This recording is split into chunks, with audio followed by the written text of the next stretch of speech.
Welcome, Auntie Di, to our National Reconciliation Week 2020 ABM conversations with a few NATSIAC members and Anglican Aboriginal and Torres Strait Islander leaders. So it's lovely that you joined us. I wonder if you might tell us all a little bit about you and where you are at the moment. You're obviously in a car, and how you're travelling in this COVID-19 period. Well, at the moment, I'm at Cessnock Correctional Centre car park. I've just left work for the day because they're locking down at 3 o'clock. And yeah, how we're travelling in the jail is pretty much how it's happening on the outside, except the inmates have no idea of what's happening on the outside or no comprehension of what's happening. They watch it on the news, but they really have no idea of, the limits that they've got as far as shopping and the limits for all sorts of different things, and still trying to get their heads around why their families can't visit. They're trying to get their heads around why family are not coming, and you have to talk to them about why people can't travel and all that sort of stuff. So there's a lot of pastoral care work to try and settle people down, because when they're locked down, they really start to get tense and worried and stressed over little things. And yeah, it's a pretty hectic time at the moment, so very busy. Well, knowing that you're in the car park right now and that you're on your phone, if you do go in and out, don't worry, we'll hang out with you and just wait for you to tune back in. But thank you again. You're the chaplain at Cessnock Correctional Centre, is that correct? Yes. Yeah. And so I'm looking at, I'm the chaplain here, and together with a Salvation Army chaplain, we look after probably close to 1,000 inmates in the section that I'm in, and probably 300 to 400 of those will be Aboriginal. But I don't only look after Aboriginal inmates, I look after all inmates. So at the moment it's a little bit hectic, and we're about to open what they call a new build, which is a new section of the jail. But that's not happening at the moment because of movements and COVID and everything else that goes on. It should have been opened in April, but they've not done it yet. I've read some of your writing on the disproportionate number of Aboriginal inmates versus non-Indigenous. Do you have, and just listening to you then say there are 400 Indigenous inmates in a prison of 1,000, and thinking about the population in Australia, that's quite extraordinary. Do you want to talk a bit more to that? Yeah, it's horrific, and I think it's a disgrace a disgrace in Australia that happens, that we have so many Indigenous people in jail. And there's a whole, gamut of reasons, including the historical stuff. But for a lot of them, jail is a place that they continually come back to all the time, because we have a lot of repeat offenders. So the recidivism is very high, and you often have, whole families of Aboriginal people in here. I think the disgrace is that we haven't found other options. We tend to lock Aboriginal people up, and that only exacerbates the whole problem. We need to think up some different alternatives instead of locking up. And I mean, things like spending the money. I mean, it costs $285 a day to keep a person in prison. If that money was spent back in the communities into health services and housing and all the other issues, in the community, I think that you would have a massive drop in the rate of people coming in, because most of the crimes that these guys have committed have to do with break and enters, trying to get money, or self-medicating with drugs and stuff like that. I mean, if you had drug services in the community and stuff like that, I think that we're spending the money what I'm saying is they're spending the money on the wrong end. What we should be doing is working with the communities themselves putting the money into the community, and instead of taking the guts out of the health services and the mental health services and the women's refuges and all that sort of stuff, that's where the money should be being poured into, and then you wouldn't have the issues that we have now. Well, that's my opinion anyway. I think that I've worked in this jail for nearly 20 years, and I see exactly the same things happening when you start to talk to the guys. You know, they've come from broken homes or, you know, domestic violent homes. I mean, there could have been work done with the family with domestic violence. There could have been a whole heap of issues done. But we tend to do the knee-jerk reaction on the other end rather than working with the family at the coalface to start off with before we get them to court. Or even if we get them to court and they're referred to different services to be able to have something happen, I think that would be really good and really helpful. Sounds very wise to me. Yes. I've thought about it a long time, and I worked out one day, if you have, especially juveniles, if you have young people and that money is spent in the community, you would say Moree, you had 5 young people from Moree that were in jail over a 12 months. It's nearly $2.5 million to keep them in a jail. $2.5 million in a community, that person could have personal case manager, a personal person to do their mental health stuff, a person to help with them with housing, probably build them a house, probably set up a business venture that could employ them so they had employment. We do it at the wrong end. So, you know, it becomes, in the jail system, it becomes a huge cost to the community. And we lock them up because they've done something and the community's happy because they've been locked up. But they don't get locked up for life. They only get locked up for 2 or 3 years. When they come out, they're worse oftentimes after the 3 years than when they first came in, because they're very angry. Their family has disintegrated, and we've only made a problem a much larger problem. The children are growing up without dad in the family. The children are growing up without pop or uncle in the family. And so the whole family unit then breaks down. What happens then? You've got to try and house them in other places. It makes a huge problem that could have been solved, I think, before it got to this point.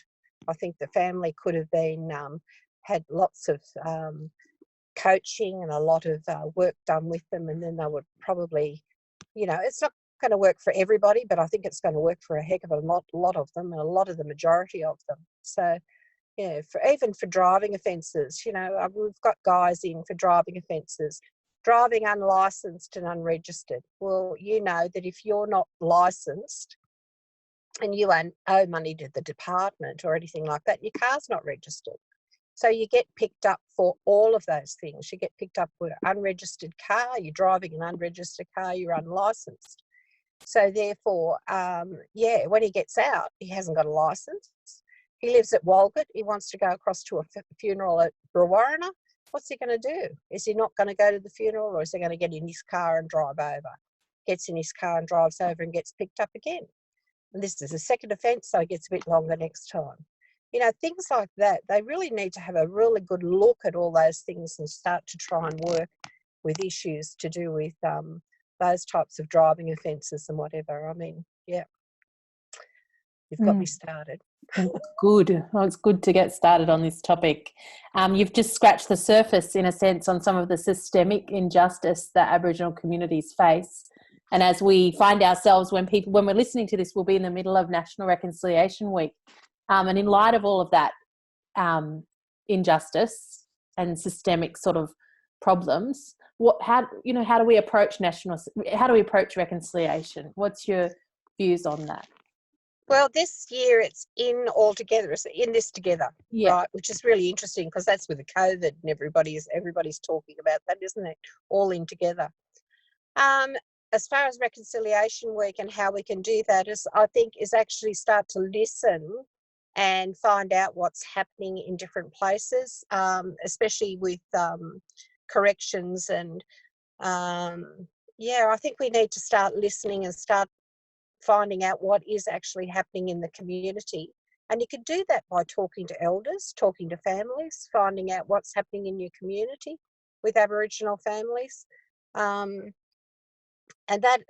that is easier to do than you think it is. You know, I think a lot of people get a little bit frightened about talking to Aboriginal people because they don't know what the reception's going to be. If the reception's bad, walk away. But you are going to get to a person that will talk to you and will start to see what, you know, things that could happen that you might be able to help in. And I think that's good too. Yeah, I think for Reconciliation Week, I think one of the other ones was building mutual respect and understanding. And I think, you know, even the things like the tea lady at the courthouse, you know, the number of times that inmates have talked about, you know, their family saw somebody at the courthouse and they came from the church just down, the Anglican church just down the road. And, you know, mum talked to her for ages. I mean, that's a ministry in itself, and it's not a hard ministry to do. And because the courthouse has so many Aboriginal people going in and out of there, it's a free cup of coffee, so they're going to go there for it. Yeah, that's what we need to do, just the little things. It's not big things, it's little things. Is that all right? It's great. I think you're a wonder, Di. I really respect you and love to listen to you, even though I don't get to very often because we live a fair distance apart. And you've taught me a lot in the fairly short time I've known you, although it's getting on now.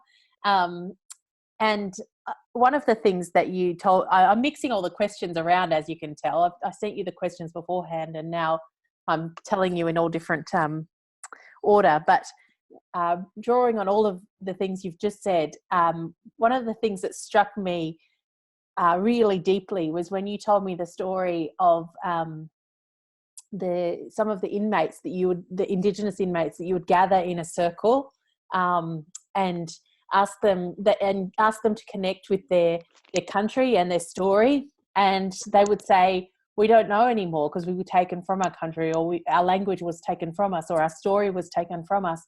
And you know, this is a much better story if you tell it. I'm wondering if you might tell that story. Well, we do circle. We still do circle regularly. At the moment, I've just put a submission in for a new circle because we've got a new jail on top of our old one. Wow. I bring the guys out usually at dusk of an evening. I just invite all Aboriginal men down. We probably have between 60 and 70 who will come down at a time. Many of them don't know where they come from. They know they're Aboriginal, they know their family, they don't know what their tribe is or their tradition is, and many of them don't know any language or don't know who they're related to. So what we do is we usually start off, the first thing we do is I get them to call out their name, their Christian name and surname, because in a jail, you know that it's just the surname and a number. That's all they're known by. So I get them to do their Christian name and surname. Then I get them to call out what group that they come from, whether they're Gamilaroi or Wiradjuri or whatever. If they don't know, I just say, you know, you just say, I don't know, and then move on to the next person, and we go around the whole group. It takes a little while to do that. They do that. It's really interesting because what happens is that the guys that don't know who they belong to, there'll be other guys in that group that know them or know their family or know where they belong. And when that happens, you'll hear them yell out, oh, brother, you come from over there. You're related to such and such and such and such. So I allow that all to happen so that they can interconnect. Then we usually have a time of whether they want to do some dancing or whatever. When I first started, they didn't want to dance because they didn't know the dances.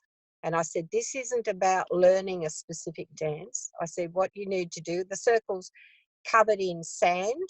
I said, what we're all going to do, we're all going to move around to the sound of the didge. I'm not going to, but, you know, the inmates are. So they walk around in the circle and they kick the dirt up. And as they kick the dirt up to the sound of the didge, they keep doing it and going around in the circle, and then they start to dance. And it's got, you know, some of them become kangaroos, some of them become lizards. They just automatically.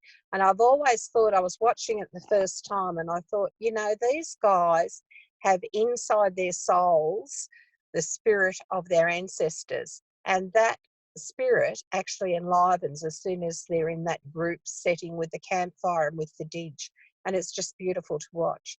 once they've done that, they quiet and write down. Some of them cry, some of them feel really, good and start talking about stuff and yelling out and everything. And it's a really lovely time. But I do that regularly with them, and especially when there's been deaths in families.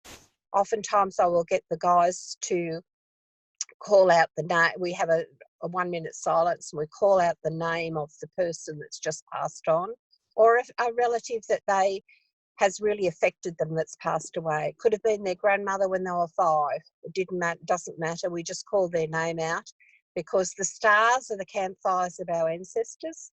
So at dusk, when you've got the stars just starting, they've actually got their ancestors watching over them. So for them, it's like a connection back with their families and with their ancestors. And then we go from there. I sing in language a lullaby so that we can just let them all go. And then, that's usually the evening, and we have probably some soup and damper or something like that, and just do a general get together and talk. But once they found out who belongs to whom and what families they all belong to, it's beautiful to watch, because they just all start to connect. And instead of being one Aboriginal person in cell such and such, he realises that he has a whole heap of brothers and cousins that are in that area, and he starts to connect. And I think what's happened with colonisation is that it's been very effective in dividing all of our families, and totally dividing them so that they feel uncomfortable with being together. But if you can get that comfort of, we're all in this together, and that is the reconciliation theme. If we can get them together to start talking and start to reinstitute that connection, then I think we're starting to get somewhere.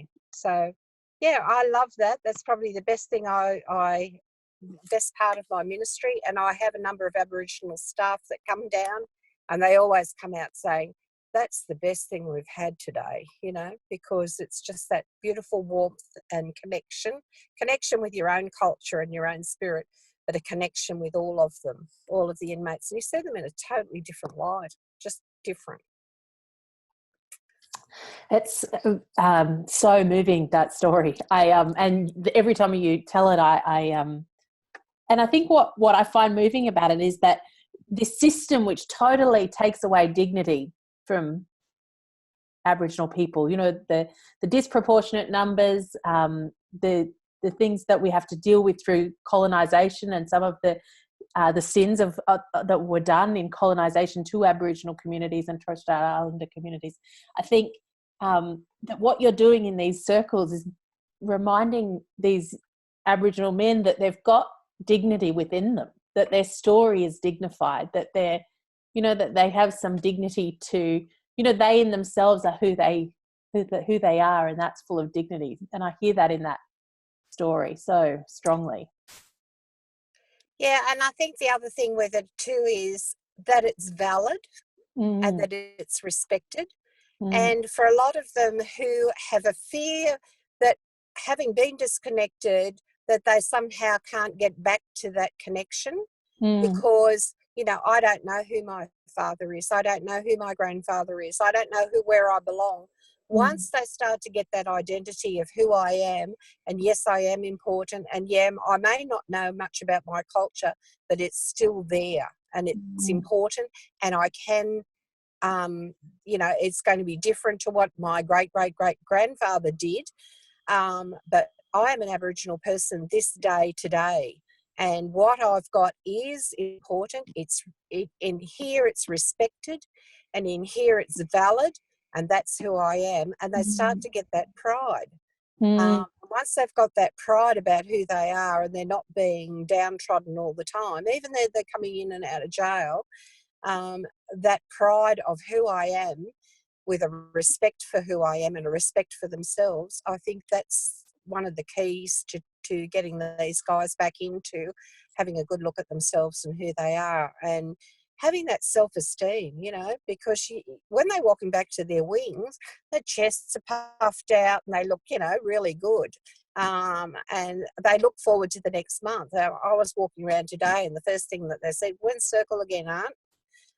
because when they come down to that, that's where that starts, and they start to feel good about it. So yeah, I think it's very important. Very powerful. Would you tell us a bit about your own Aboriginal identity, your country, your place?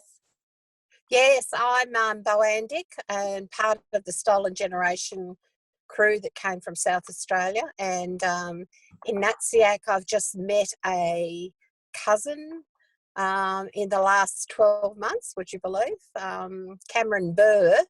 His great-grandmother and my grandmother were sisters. So it was just, I saw his name in the Natsiak list of people that came out, and I thought, Burr, I have to check that one up. Anyway, went back and it turns out that he and I are related, and he knew nothing about his family, so we've been filling him in on that. So yeah, it's interesting. So Balandic, yes, my grandmother was removed from her family and sent to Edwardstown Training School, which is now in Glendore Park, I think, in Adelaide. And then she was moved to Broken Hill, and then she was sent out to a Kidman property at Louth. My mother was born out of relationships out there, and then they moved. And it's a long story, but they ended up on the Hawkesbury River. My grandmother was a housekeeper for a fellow veteran from World War I. And Mum and Auntie Gwen were the children from that relationship. So, yeah, that's where we came from. And so we were on the river right away from everybody. And as I tell lots of people, we were very frightened of the Protection Board or the welfare in those days. And so the government boat used to come to the wharf at the bottom of our property. And I had 26 cousins living around there. And they used to, when the boat came to the wharf, Grandma used to yell and we used to go hide because my skin was very fair. And I was very likely to be picked up to be taken away from that area. So my grandmother saved me to a lots of extent, yeah. But it was really interesting because I thought that's how everybody lived. I didn't realise that anything different. I didn't realise my grandmother was Aboriginal until I was about 13 or 14, and somebody talked about her, and one of my cousins said, nah, she just suntanned. It never ever registered. So, but yeah, it affected us in the fact that legally it affected us. But as far as our own growing up is concerned, it didn't. Yeah. So then I did my schooling through Blackfriars, and I did my won some scholarships and all sorts of stuff. And from then, yeah, did education and teaching, TAFE teaching, and then into the ministry. So yeah, it's been a long haul. Sure has. So you're an Anglican priest now, and when were you ordained? Yes. Di? I was ordained in 2020. 2000. I've been 20 years this November. Wow. Yeah. Wow. So I'm going to have a party with the other guy that I was ordained with. Absolutely. It'll be at our house. So yeah, it will be good. But I was ordained by Bishop Arthur Malcolm. Oh wow. He came down from Yarrabah to ordain me, and there were a number of priests that were ordained on the same day, but I was the only one that was ordained by an Aboriginal bishop. And I'd like to think that they did that as a special thing for me, but I'm not sure. So it was a little bit different because I got treated differently because I'd been ordained by an Aboriginal bishop. So, but I've been in juvenile justice and the prisons ever since. I've done a bit of work in parishes, mainly in Toronto Parish recently, but done a lot of visiting different parishes, talking mainly on Aboriginal stuff because that's what most people want to hear about. But I think they like to hear any of the stuff that they like to hear the history in a different way, and oftentimes it shocks them that for a lot of people, and then most people I've found want to do something, but they think there's big things that they have to do. But really, to work with the Aboriginal community, you only need to do little things, like the tea lady at the courthouse, or like the person in, giving out the food vouchers and stuff like that, or a person that might do reading at the school for Aboriginal kids. Things. You don't need to do great big things to be able to work with the Aboriginal community. So I encourage people to do those things, and oftentimes just doing the different things in the church during the year to acknowledge Aboriginal happenings, like James Noble, who was the Aboriginal deacon, or the NAIDOC week, or anything like that. Just acknowledging those things in your church, even with no Aboriginal people there, is growing a mutual respect for Aboriginal people. And it does work. It works really well. I mean, you can invite, I often invite the local Aboriginal person to come in and welcome them to country, or acknowledge country, or just have campfire church every now and then. I've had campfire church a few times where we just have the Aboriginal community. You can have it out in the community, and you don't need to have that every week. You don't have to make it a really hard thing to do. I think that doing things like that, small things, red, black and yellow days, all those things, are good things to do. But you're also acknowledging your own history with that. So, I mean, we're doing different things to acknowledge Aboriginal things, but we're also acknowledging Australian history, our own history. And I think it's about time Australia's owned their own history, and about time that it was a transparent history that is respected as well, but have a good look at it. Massacres and things that happen in areas are terrible, and people feel really ashamed about it. But it's about time that we actually acknowledge that they happened, and that it's time to start to move, into having that in history, but also to start working with the community with that as well. We were hoping this year with Reconciliation Week, and we weren't able to do it. Danny Day was the magistrate at East Maitland, who was the first magistrate in Australia to prosecute the guys from the Mile Creek Massacre. And the perpetrators of that massacre were hung. And he received a heck of a lot of, because it was in the I've forgotten the dates. But he was the first white magistrate. What we were hoping to do this Reconciliation Week was to acknowledge the fact that he was the first white man that actually did that, acknowledge that things against Aboriginal people were bad things, and that the murders were murders, from Aboriginal people. We were hoping that would happen. And his grave is at East Maitland Anglican glebe, but it's in disrepair. So what we were hoping to do was have some sort of ceremony there with the community to acknowledge that this white man was a reconciler, because what he did was actually bring into history and the first movement towards prosecution of people that had done these massacres. So, it's sad that COVID happened, but we'll probably have to move it on to next year. But I think that would be a really good reconciliation thing to do. But it'd be good for our Aboriginal community to do that as well. So, yes, and that sounds like a very profound form of leadership in your community, Di. You're a great leader and a great truth teller, in my knowledge of you. And in relation to facing our history, the church has a big role in that. And the Anglican Church has a big, some truth telling and some truth of history to face. And so as we move forward from today, from National Reconciliation 2020, I wonder what you think Aboriginal leaders and Torres Strait Islander leaders have to teach, the Indigenous history of this place has to teach the church. I think we've got some really good spokespeople at the moment, like Glenn Lockery. and Gary Deverell. There's a few of them that are very good in that area, that know the history well and probably know a bit more of the politics and theological politics of stuff. I'm more of working with grassroots people.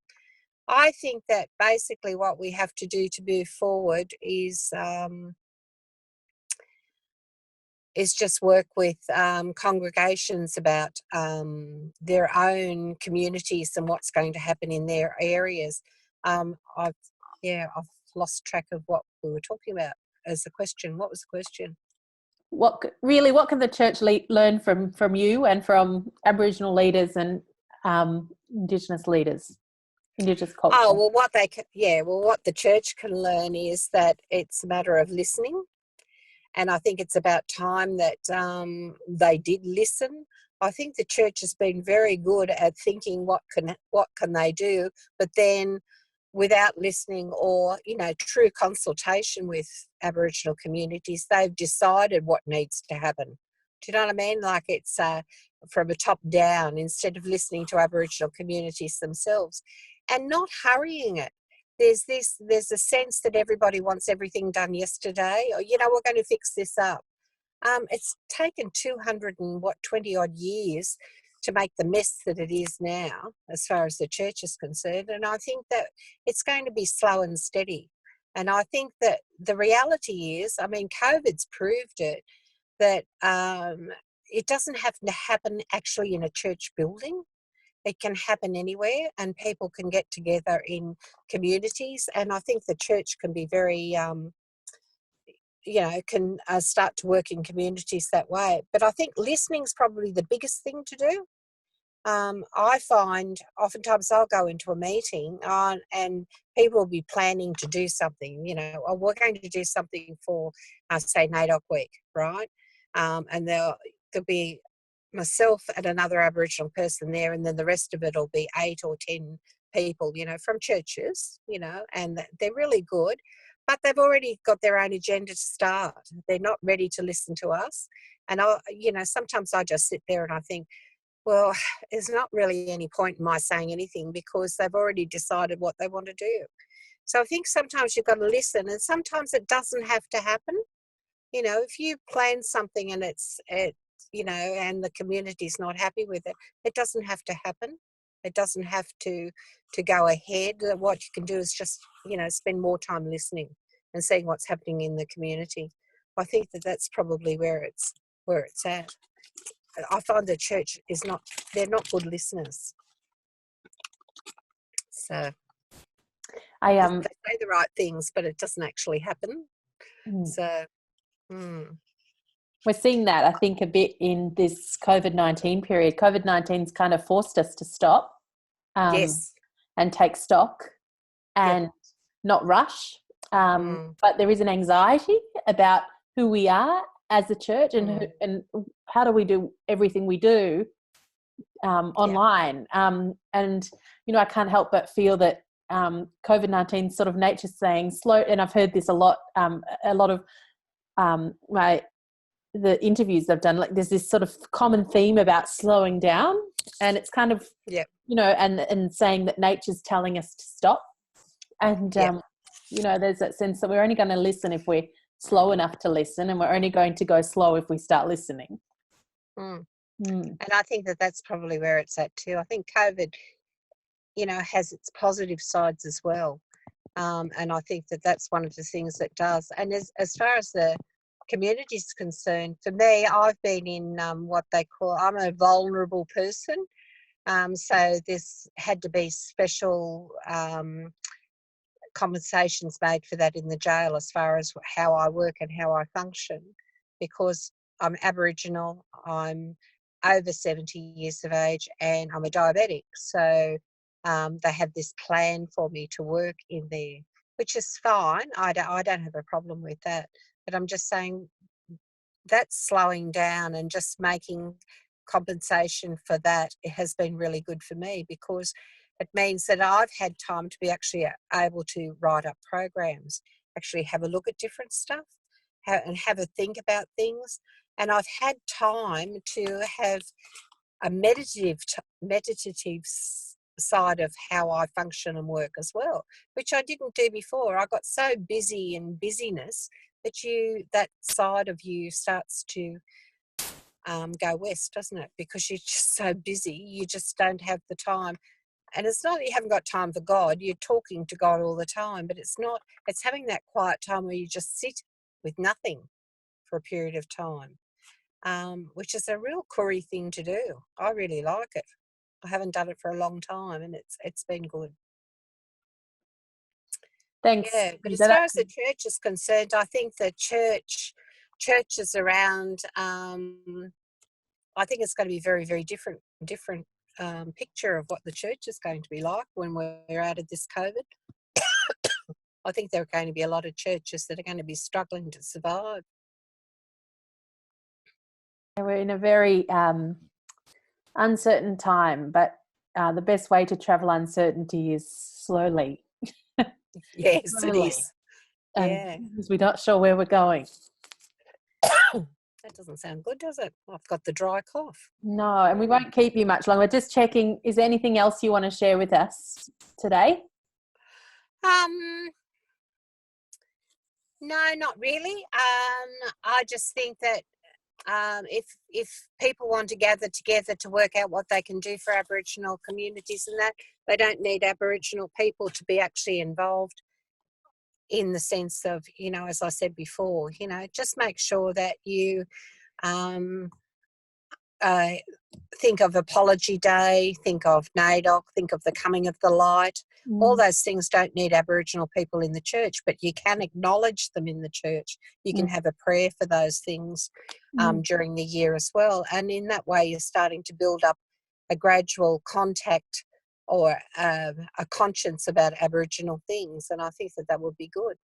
I think that needs to happen. You don't have to have Aboriginal people in the church to have Aboriginal functions. You can run them with just the church itself, and if you want to have Reconciliation Week where you put all the hands out the front, perhaps next year, not at the moment, your church does that. It doesn't need to have Aboriginal people in there, but you're actually growing and educating your own congregations into Aboriginal history and church conscience about Aboriginal people. So I think that that's a good idea. Thanks, Auntie Di. And would you be willing to pray say a prayer? Yes. Now? Great. Loving God, we thank you for this day. We thank you that we've been able to talk about Aboriginal culture and Aboriginal people, and we just ask that everyone be given the gift of listening so that they can listen to what happens in their own churches, but in their communities as well. We just pray for every Aboriginal person that we come in contact with, but we also pray for all our churches at this time. And we ask this in Jesus' name. Amen. Amen.